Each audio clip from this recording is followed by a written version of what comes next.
Kapapasok lang po na balita, niyanig ng magnitude 5.9 na lindol ang Davao Occidental. Ayon sa PHIVOS, nangyari yan 6:34 ngayong gabi.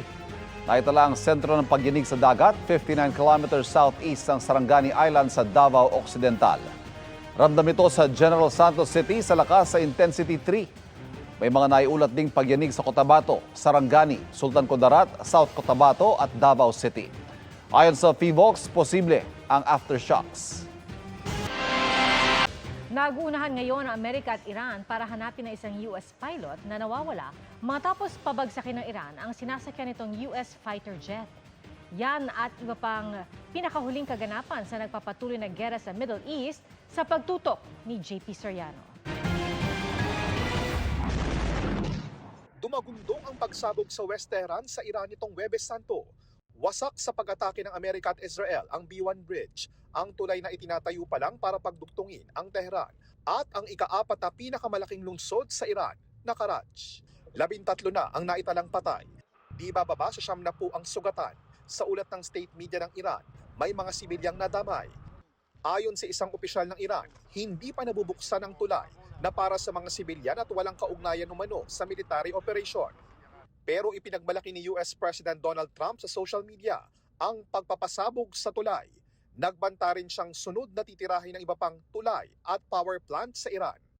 Giit naman ng Foreign Minister ng Iran, hindi sila patitinag at ang pag-atake sa mga infrastruktura nila ay senyalis ng pagkatalo at moral collapse ng kaaway.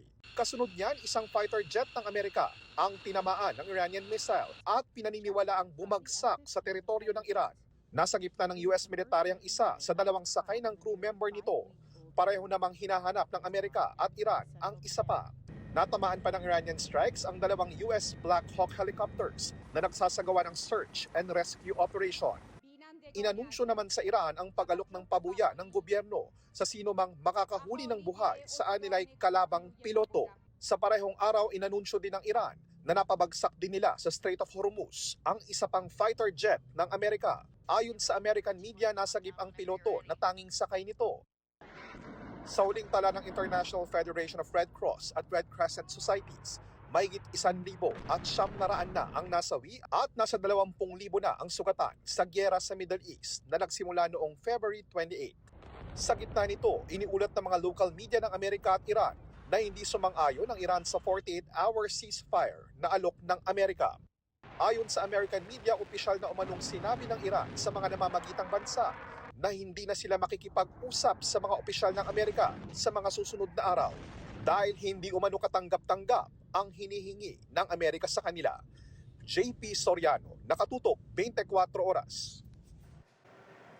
Naiinita na ba ang lahat? Tara, let's beat the heat sa ilog ng Bitbit sa Norsagaray, Bulacan.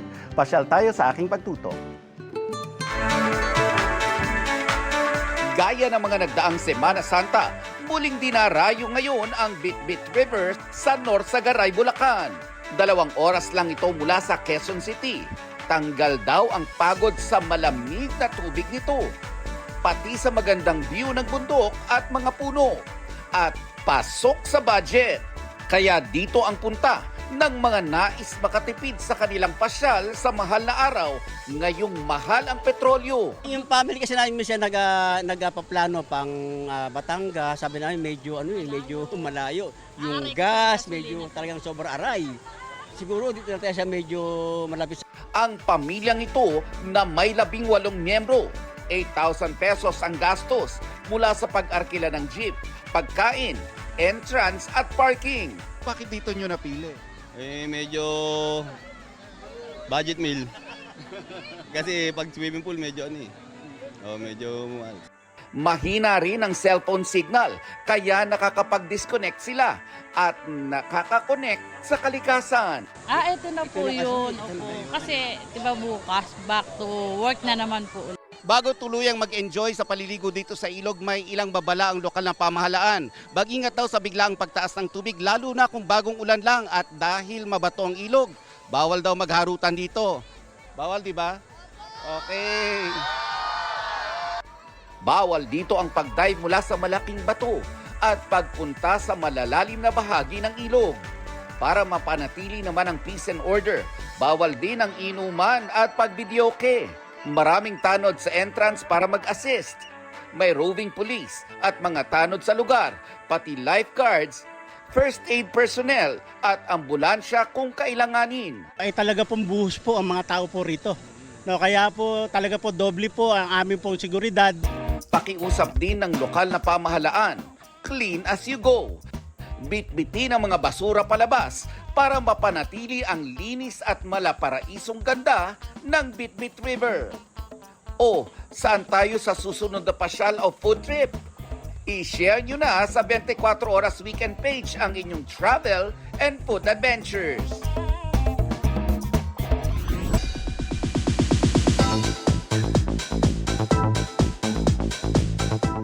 Thankful at more careful na raw ngayon si Sparkle artist Tay Astley na nagpapagaling matapos madisgrasya bago ang kanyang solo show nung nakaraang linggo.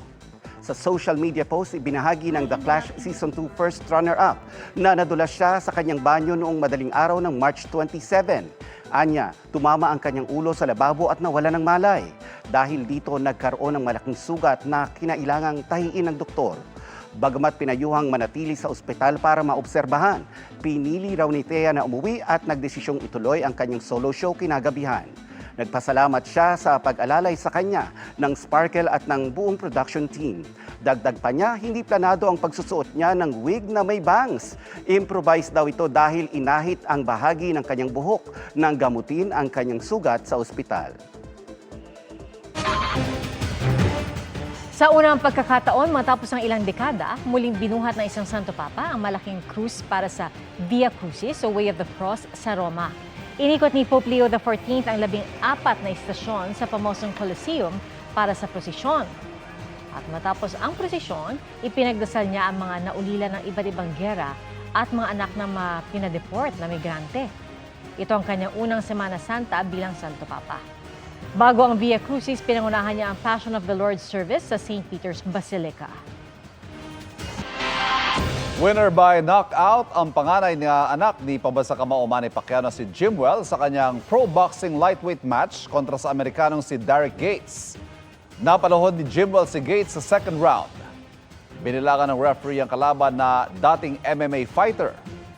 Na makabangon si Gates saka nakahanap ng magandang tiyempo si Jimwell at muling inatake sa midsection ang kalaban.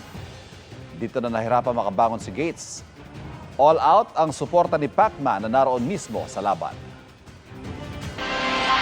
Pinabulaanan ng Department of Health ang mga kumakalat na posts sa umano'y emergency lockdown bunsod ng COVID-19 Cicada variant. Git ng DOH, walang dahilan para mabahala o mag-anunsyo ng lockdown dahil nananatiling ligtas ang bansa sa naturang variant. Nakiusap din ng DOH na wag nang i-share ang maling impormasyong nagkalat na sa social media. Nauna nang sinabi ng DOH na walang nadidetect na COVID-19 Cicada strain sa Pilipinas. At ayon sa US Centers for Disease Control and Prevention, may mga naiulat ng kaso ng strain sa 23 bansa. Base sa datos ng World Health Organization, nagmula raw ito sa Omicron variant na kumalat noong 2021. Sumiklab ang magkakahiwalay na sunog sa Maynila at Cagayan de Oro City. Sa Santa Mesa, Maynila, 4 na pamilyang nawala ng tirahan sa sunog sa isang condominium building pasado alas 9:30 kagabi. 2 sugatan. Inaalam pa ang pinagmula ng apoy at ang halaga ng natupok na ari-arian. 3 bahay naman ang natupok sa Santa Ana kaninang pasado alas 8 ng umaga. Nahirapan ang mga bombero dahil sa masikip na daan at mga sasakyang iligal na nakaparada. Patuloy na iniimbestigahan ang sunog. Abot naman sa 200 residente ang apektado ng sunog sa isang residential area sa Cagayan de Oro City. Gawa sa light material sa mga bahay kaya mabilis na kumalat ang apoy. Umabot sa 2nd alarma ang sunog. Isa sa mga tinitignan pinagmula ng apoy ay ang sumabog na butane canister. Tumutuloy muna sa covered court ng barangay ang mga nasunugan. Patay sa pamamaril ang 2 pulis at isang tauhan ng Bureau of Corrections sa Puerto Princesa City, Palawan, kagabi. Sa inisyal na impormasyon ng barangay, nangyaring insidente sa isang lamay kung saan isang pulis daw ang nasuntok. Umalis at kalaunay bumalik ang naturang pulis nang may kasama ng ibang tao kabilang ang 2 nabaril na pulis. Patuloy ang investigasyon at pagtugis ng pulisya sa mga salari. Mariing kinundi na ng Puerto Princesa City Police Office ang insidente.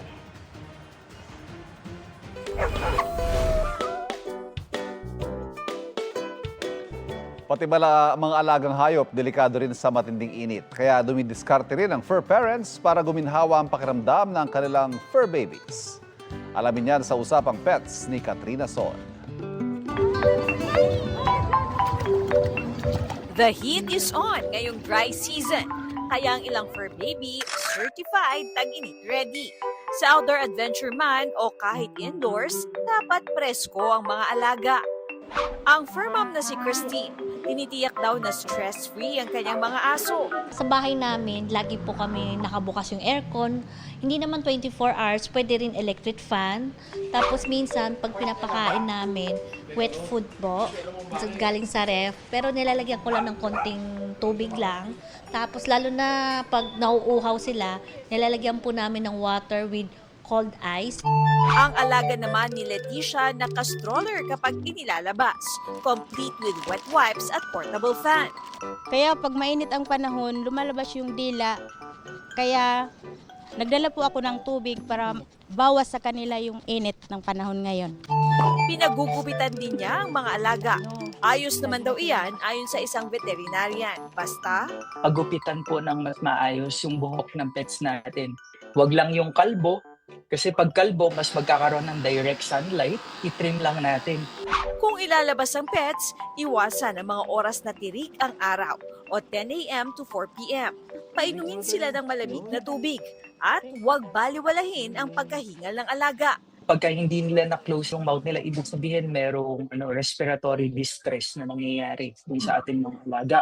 Kapag lumala ang hingal, itakbo na ang alaga sa pinakamalapit na vet clinic. Katrina Son, nakatutok, 24 oras.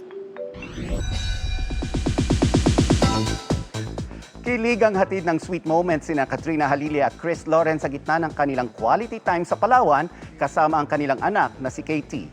Ano na nga ba ang kanilang real score? Alamin yan sa aking chika.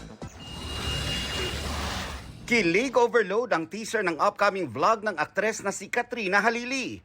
Sa gitna kasi ng pag-aura niya sa beach, biglang lumitaw ang kanyang dating partner na si Chris Lawrence.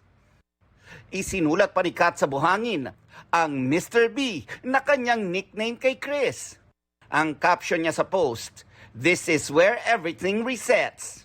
Ang tanong ngayon ng marami, may nagkabalikan na nga ba?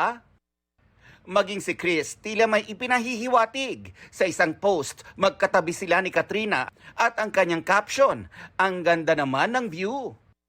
Ngayong Holy Week, may pa-quality time sina Katrina at Chris kasama ang kanilang anak na si Katie. Naghiwalay ang dalawa noong 2014 at 2023 nang magdesisyon sila sa isang co-parenting setup. At ngayong taon ay naging mas maayos ang kanilang relationship ni Chris.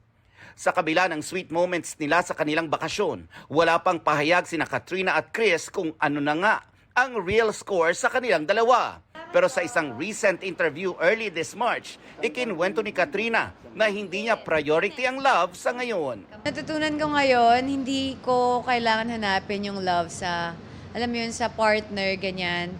Yung love, mahanap mo yun sa sarili mo pag at peace ka, 'di ba? So, masaya ka sa buhay mo. Hindi kailangan sa ibang tao. And positivity, 'di ba? Kailangan natin mag-attract. Love attraction. And that's my chika this Black Saturday. Ako po si Nelson Canlas. Pia, Ivan. Thank you, Nelson.